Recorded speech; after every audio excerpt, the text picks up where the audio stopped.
నమస్కారం. తల్లికి వందనం పథకం స్టేటస్‌ను మీ మొబైల్‌లో ఎలా చెక్ చేసుకోవాలో ఈ వీడియోలో చూద్దాం. ముందుగా ఆంధ్రప్రదేశ్ గ్రామ సచివాలయం ఆర్థిక వెబ్‌సైట్‌ను ఓపెన్ చేయండి. ఈ లింక్ నేను డిస్క్రిప్షన్‌లో ఇస్తాను. ఆ లింక్ మీద క్లిక్ చేసి లాగిన్ అవ్వండి. తల్లికి వందనం సేవను ఎంచుకొని ఆధార్ నంబర్ లేదా అవసరమైన వివరాలు నమోదు చేసి స్టేటస్‌ను చెక్ చేసుకోవచ్చు.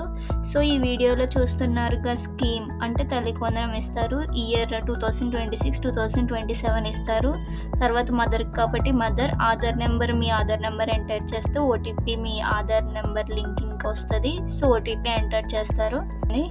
ఈ పథకం ద్వారా అర్హులైన విద్యార్థుల తల్లిదండ్రులకు సంవత్సరానికి 15,000 వరకు ఆర్థిక సహాయం అందించేందుకు ప్రభుత్వం ఈ పథకాన్ని అమలు చేస్తుంది.